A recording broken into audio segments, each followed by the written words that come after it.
কসবার প্রসঙ্গ তুললেই প্রথমেই বোধহয় ল কলেজের কথাটাই আপনাদের মাথায় আসবে, কিন্তু ল কলেজের পর এবার ফ্ল্যাট।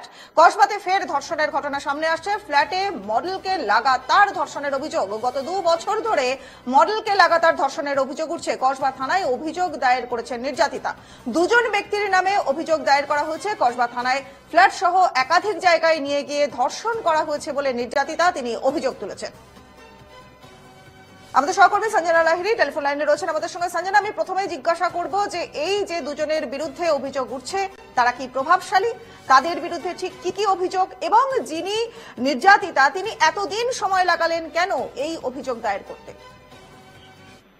দেখো, একাধিকবার ধর্ষণ করা হয় এমনটাই কিন্তু নির্যাতিতা দাবি করেছেন এবং সেই মতোই গতকাল রাতে কসবা থানায় একটি লিখিত অভিযোগ দায়ের করেছেন। কসবা অঞ্চলে তিনি ভাড়া নিয়ে থাকতেন, যদিও বর্তমানে তিনি সেই বাড়িতে নেই। এবং যেটা জানতে পারা যাচ্ছে যে পুলিশ কিন্তু ইতিমধ্যেই এই দুইজনকে যে নোটিশ পাঠানোর পরিকল্পনা করছে, কিন্তু তার পাশাপাশি আলিপুর আদালতে মেডিকেল লিগ্যাল টেস্টের জন্য কিন্তু আবেদন করা হয়েছে।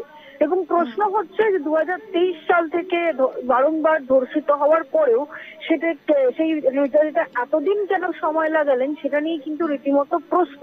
এবং সেই প্রশ্ন কিন্তু পুলিশের মধ্যেও রয়েছে এবং যেটা মনে করা হচ্ছে যে কোন রকম ভাবে কিন্তু ভয় পেয়েছিলেন নির্যাতিতা এবং তেমনটাই জানতে পারা যাচ্ছে। তবে যে দুজনের বিরুদ্ধে অভিযোগ, রাজর্ষি দে এবং এস উদ্দিন ওরফে রিকি, এই দুজনেই কিন্তু প্রভাবশালী বলেই জানতে পারা যাচ্ছে। এবং যার কারণবশত এই দুজনের বিরুদ্ধে মুখ খুলতে চাননি ওই নির্যাতিতা, যেটা এখনো পর্যন্ত জানা যাচ্ছে। তবে এই দুজনের সঙ্গে আমরা যোগাযোগ করার চেষ্টা করেছিলাম, যদিও তাদের যেটা দাবি যে তারা কিন্তু এ সংক্রান্ত বিষয়ে কিছুই জানেন না এবং তারা পুলিশের তরফ থেকেও কিন্তু কোনো নোটিশ পাননি। সেক্ষেত্রে এখন দেখার বিষয় যে পুলিশ আদৌ নোটিশ সার্ভ করে কিনা, পুরোটাই কিন্তু এখন কসবা থানার তদন্তাধীন বিষয়। একেবারে পুরো বিষয়টাই তদন্তাধীন। অনেক অনেক ধন্যবাদ সঞ্জনা লাহিড়ী, আমাদের সহকর্মী এতক্ষণ ছিলেন আমাদের সঙ্গে।